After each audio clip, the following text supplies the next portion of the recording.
Bruce Bignell, who's unfortunately not here tonight. It's his wedding anniversary, so he couldn't make it. But I asked if there was anybody, or if anybody had some suggestions for another deep dive for this evening. And his suggestion was all about habit forming, because we're talking here about adopting tools and potentially changing the way that we work, and that is also a big part of Notion. I find the more I use it, the more other long lists and databases and Microsoft to-dos and things like this sort of get sucked into it, just because it's a much friendlier and easier and more robust, but also more flexible platform. So Bruce's suggestion was to work on to offer a deep dive all about forming habits. So from intention to commitment. And the idea is to help everybody here this evening create a framework to form new habits that stick. Yeah, so this is the crucial part of habit forming, that they stick. And that each of our next attempts at creating a habit actually works and sticks with us, and it becomes a proper habit. So habits are the foundations of our behavior, and therefore habits therefore determine how we live our lives, and subsequently what we have the potential to achieve in life. So this is a really fundamental, absolutely important thing that we have to address. And there's this iceberg analogy where habits are the underlying support of our goals. And so that like an iceberg, which is 90% underwater, the habits that we create in our lives are the things that support the bits that stick out above the water, which are our goals. And a guy called James Clear, who's very big in the habit forming world, he wrote a book called Atomic Habits, which was a huge hit just in the last decade. He's got some nods over here. Yeah, it's not an old thing, but he argues that people are really good at plans, but they're terrible implementing them. Yeah, and that's because those plans so often require new habits. So he says, quote, "We don't rise to the level of our goals, but we fall to the level of our systems." And I think this is a really insightful, sentence, because we're supported by this. It's not like we're as good to be up here if this stuff under the water sucks. Yeah, if the habits if we're incapable of forming new habits, then it's almost impossible for us to reach our goals. So this is really fundamentally important things to learn how to do well in life. So the systems that he's talking about are based on our repeated behavior, i.e. our habits. So there's this habit commitment gap, apparently. And intentions often falter before they become commitments. And we have to acknowledge this. So this is really important as well, that we let the ego down and we acknowledge our own fallibility on this front, and that we as humans kind of suck at doing a lot of things that we attempt to do, and changing our behavior is one of the biggest parts of this. So we always like to start strong. We have a new project, we have a new aim in mind, we're great at starting strong. We're great when the plan is freshly formed in our minds to then follow through, and we start with great intentions. We start strong. But then this gap forms between our intentions and the habits that we're able to form to support them, to support our goals. So, hands up. Who bothers with New Year's resolutions? Pilar. Literally, I didn't catch your name. Connor. Pilar, Connor, Fiza's sort of, she's a little bit half-hearted. Yeah, we set them. This is a good point, right? So you made them. Connor, did you stick to your New Year's resolution? Pilar, did you stick to your New Year's resolution? Do you want to share with us what it was? Yeah, so one was slightly more personal One was? What do you mean? How many New Year's resolutions did you make? 2. Okay, only 2. So one was look after my physical health as well. So that's ongoing and already checked as it's done. And then the second one was to just be more organized in all areas of life. And then I identified those like work, my personal part. So Pilar decided to reinvent herself this New Year's. This is sort of incredible. Okay, it's ambitious. Yeah. Okay, we're going to come back to you. This is really fascinating, incredibly ambitious. But I'd love to hear that your first New Year's resolution you've been sticking to, at the very least. That's amazing. Most of us, of course, we set intentions, don't even bother anymore because, mid-January, what on earth were we thinking about? So this is clearly it's a problem. That's time. So we're going to go back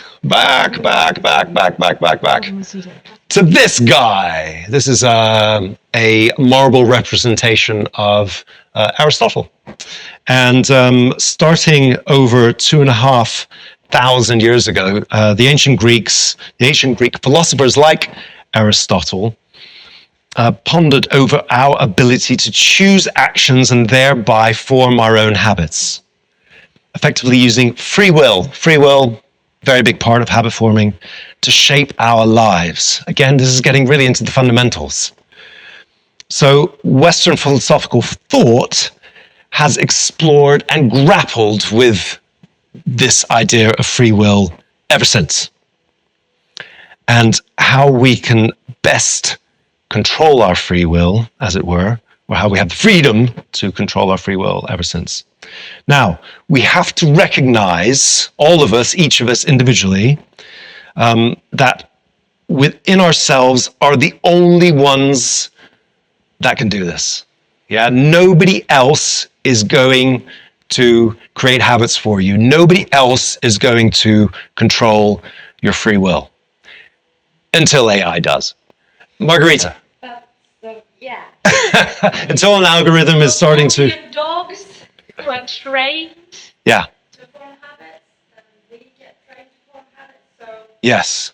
Okay. There's definitely outside factors involved here, and social media algorithms and digital algorithms are becoming an increasingly powerful part of the habits that, not only the habits that are formed, but our beliefs as well. Point well made. Thank you very much. So nobody else other than the algorithms, but mostly nobody else, and your mum, can change your habits, right? Yeah, right. So to make these new commitments, you have to achieve new goals for yourself, for you. So each of us have to take ownership of this. This is fundamental. So once we've established and accepted that we all have this free will, the degree by which we express it depends on our willpower, right? And this is willpower turned up to the max here. And in the Enlightenment, philosophers like Immanuel Kant framed willpower as the essential determinant for how well we create new habits and change our behavior. So through the ages then, this idea of habit forming has evolved. And for a long time, modern science believed that willpower within each of us was finite. Interesting idea. But recent research has completely debunked this. Our willpower only seems to be limited if we believe it to be so.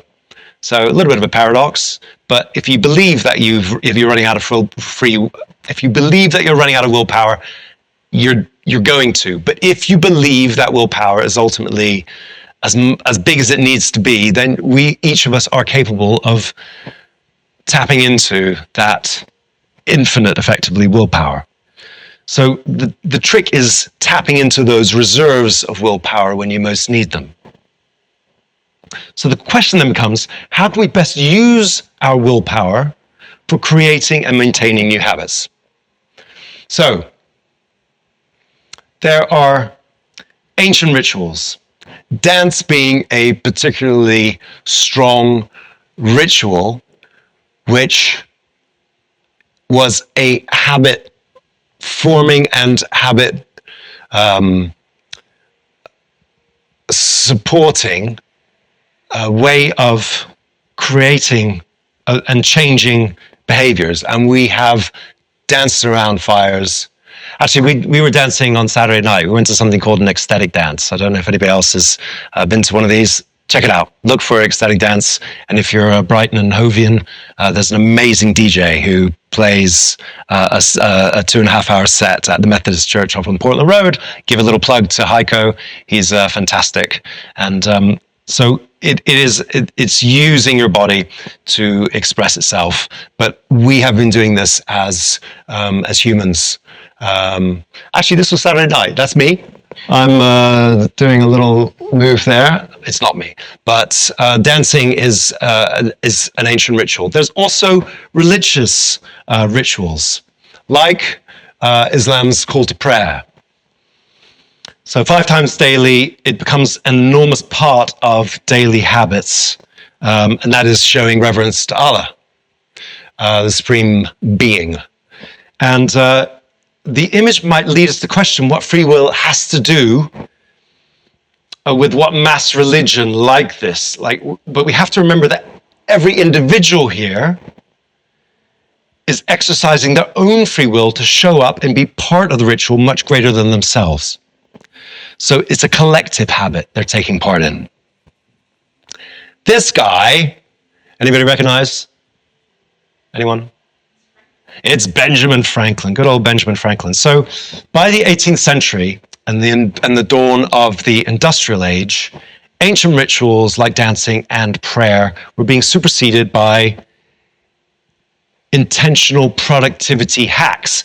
And Benjamin Franklin was one of the first, he was one of the first of many things. And this is great. Some of his other inventions were bifocal lenses, although he doesn't seem to be wearing them in this particular painting.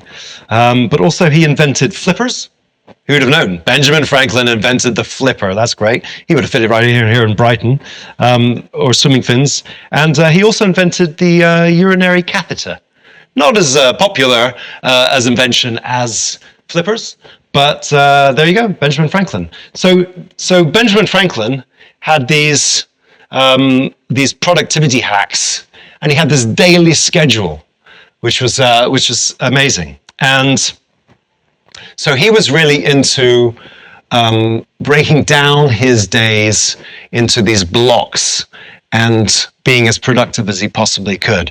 And I love this because this evening question, what good have I done today? So at the end of the day, he had this moment of reflection. And this is one of his habits, to really think back over the day and consider, what have I managed? And that's how he came up with the urinary catheter, I suppose.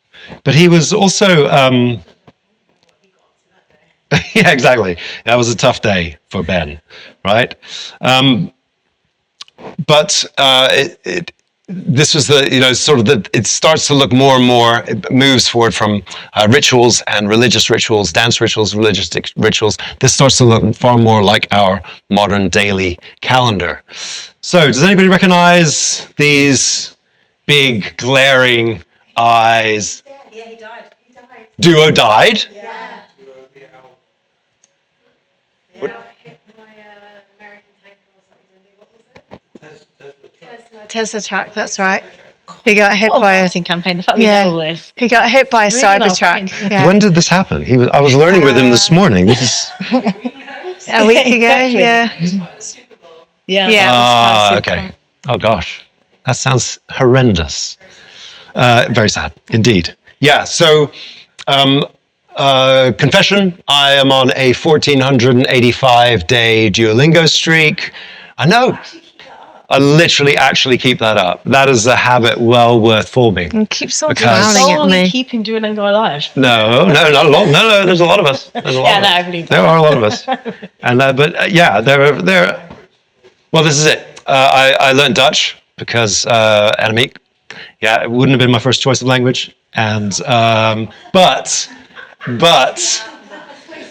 the more you learn about it, the more you love it, eh? And it is, I mean, it's wonderful to go to Holland and to not force the entire room to suddenly start speaking English to you, to at least be able to understand when everybody's talking about you and laughing at you.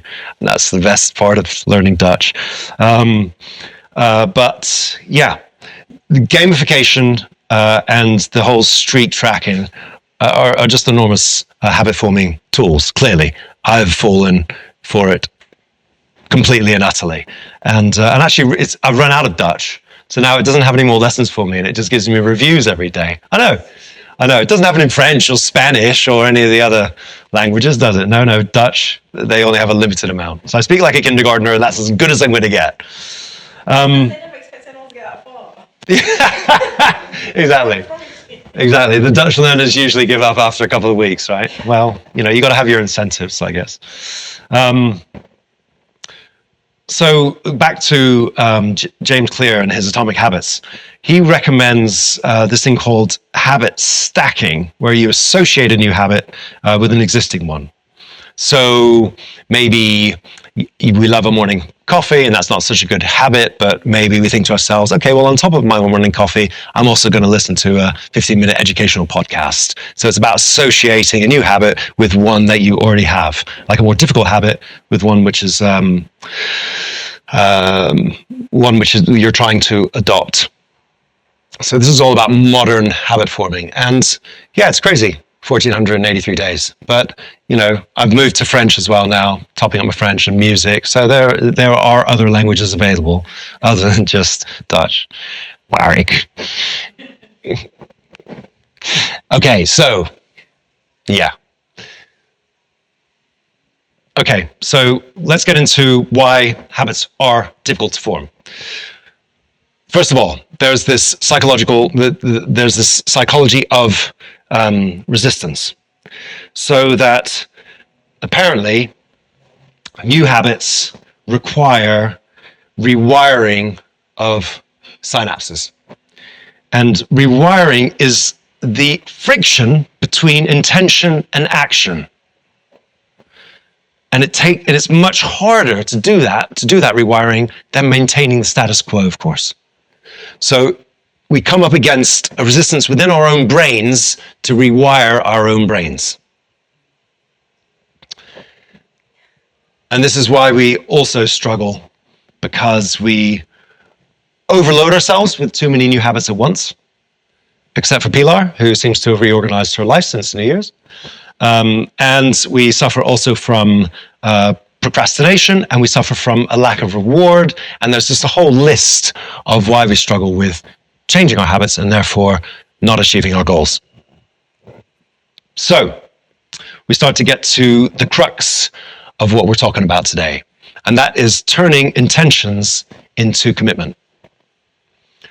So I would like each of us, please, to focus on a new habit that we'd like to adopt. Yeah, personally. Take something that you will... Pilar already has 10, but the rest of us, just one, a new habit that we will like to adopt. And then I'm going to talk about 4.5 steps, the following steps, that will better our chances at successfully adopting and maintaining that new habit, if you're going to stick with me through this. So as I go through the steps, I would like you to think of this new habit that you want to adopt and how you can apply these 4.5 steps to bettering your chances enormously at succeeding in adopting it and letting it stick. So, first of all, step 1. I would love us to start small.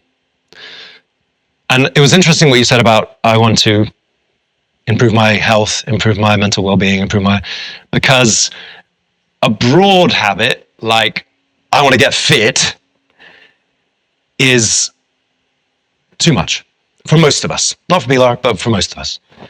And it's much better for us to start with a small step of, okay, I'm going to do one push-up today. Yeah, just one. Yeah, and then we'll take it. We'll make sure we do that one push-up tomorrow and see maybe we attempt two or maybe we attempt. And so it's about just moving incrementally. And you have an excellent example of this where you're trying to get up earlier each day and you will set your alarm literally 1 minute earlier each day, which in a couple of months becomes an hour earlier getting up, right? So it's not going, I'm going to go from getting up at 8 to getting up to 7, all at once. It's about these small steps. Super important. Yeah. Have you all applied small step to the habit you want to adopt? Excellent. Right. Step 2. About creating a trigger. So, for example, I need to remember to brush my teeth. Okay, I've got a toothbrush literally on my coffee mug. So after I've had my morning coffee, I have a trigger there which is telling me, okay, time for me to then get this coffee grime off my teeth, make them beautiful, time to go and brush my teeth. So small steps, create a trigger. Yeah.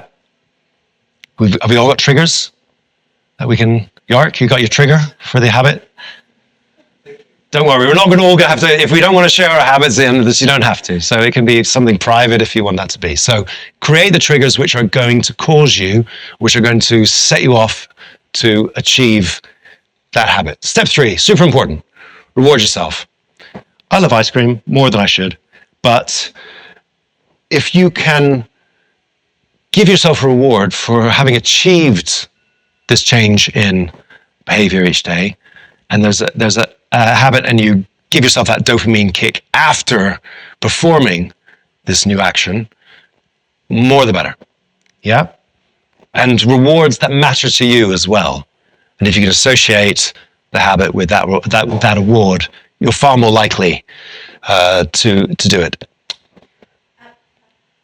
Margarita. I need a minute. It can't be ice cream in my case. So I need a minute. Okay. But why? We're going to pause, have a moment for Margarita to imagine the perfect reward. That was a quick minute. Fantastic. So, track progress. Look, it's a Notion page. Visor, you'll be happy to see. It was going to come back to Notion eventually. So, monitor your habit, your habit adoption. Because if you can't relate your progress, so Pilar, just out of interest, all these changes that you gave yourself, how are you tracking how well you're doing? Just out of interest. I also use Notion, You use Notion too? and I break down each big goal into smaller aspects and manageable things. Yeah. So, for example, Looking after my physical health, I identify which aspect about my current health I wasn't so happy with. So, for example, healthy meals was my priority. So then I made sure to identify all this stopping me from cooking healthier meals, and then I just started those days.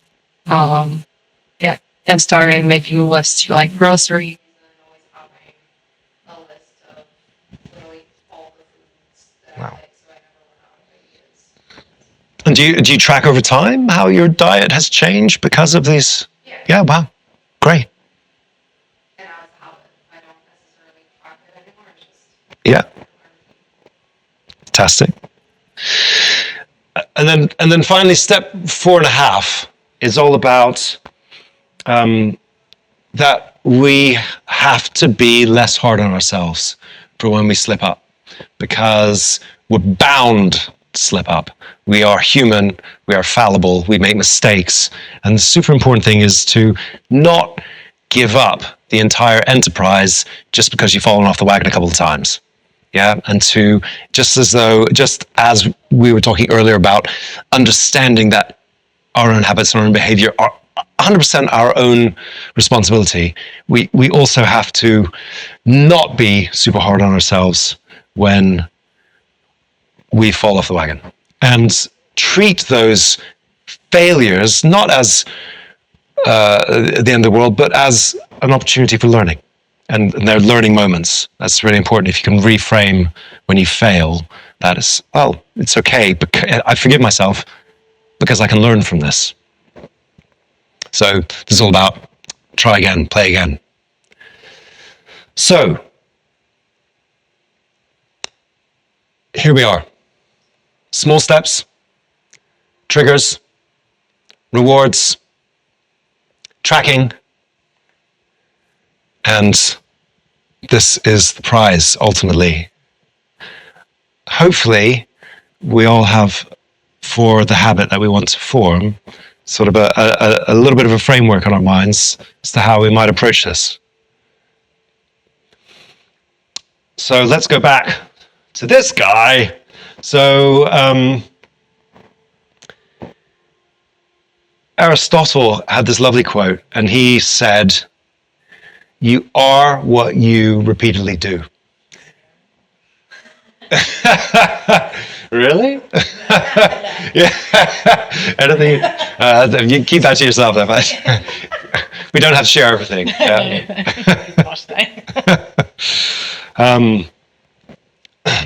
But what I would like to do, actually, now is with this is create a habit challenge where this today is day 1, okay?